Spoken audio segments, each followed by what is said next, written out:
Alright guys, what is up? Welcome back to the channel. As you can probably already clearly tell, we are not in the cold bleezy this morning. I actually have to work on the cobalt today. I need to get a new wiring harness for the tail lights. Not too long ago I tried to put some, what do you call it? Like a strobe module in the rear to make them blink when I got on the brakes. And so I cut up a whole bunch of the wires to get that wired in it. And now it's all in the rear just being held together by black electrical tape. So I got to fix that because it's been irking me. As well, as I said in the Q&A video, I actually put 10Ks on the cobalt. So 10Ks all the way around. I got 10K in the rear. I think it's 10K in the front, but the front feels a whole lot stiffer than the rear. I was fine until yesterday. I actually took my car to another part of town I haven't been to yet, since I put those springs on the car. And it was terrible. The car is so stiff. Well, I recorded this last night so you guys could see what I'm talking about. I'm gonna drop it right here.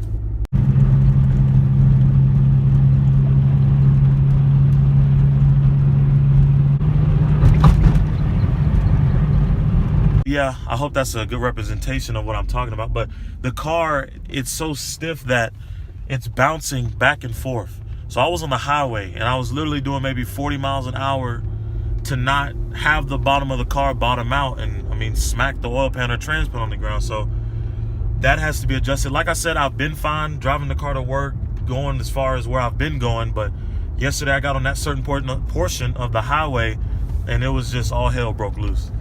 But I think the main issue with running those 10Ks, yes, it makes the car stiffer. Yes, the oil pan and trans pan won't dip as low to the ground. But I have them mounted on Raceland struts.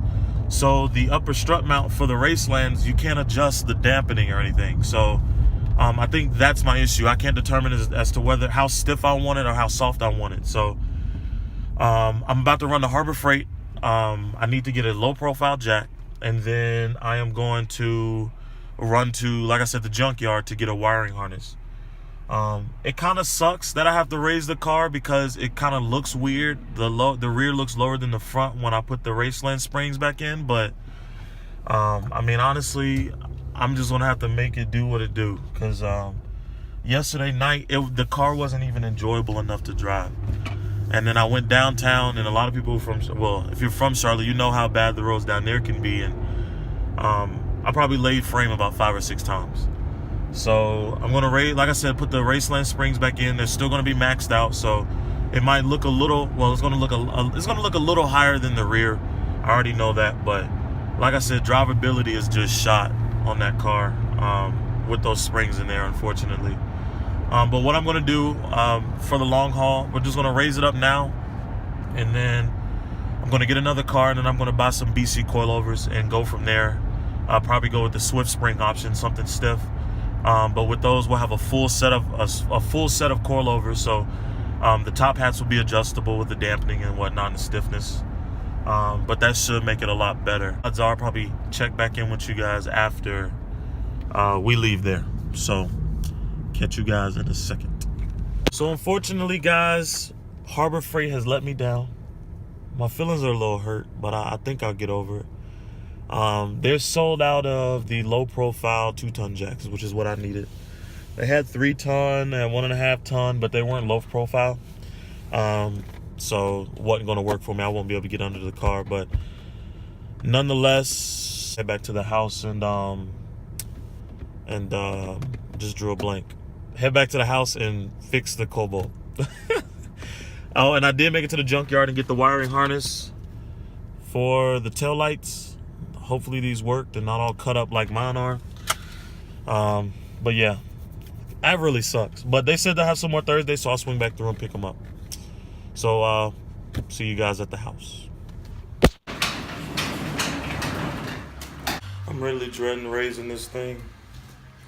Do not want to raise this thing. It looks really good, but you got to do what you got to do. Like I said, the drive was terrible. So let's get this car jacked up. Let's get this done. So I've gotten the wheel off. I loosened the bolts for the upper strut mount. I'm now loosening the bolts for the brake setup. I'm really sad, guys. Take these off. Make the car look a lot better. The car's looking like it was Carolina squatting. And if you don't know what Carolina squatting is, either Google it or I'll post a picture in the video. But it's not pretty, especially not on a car. But yesterday, that ride, I keep saying it, but it was trash. I just can't ride around like that.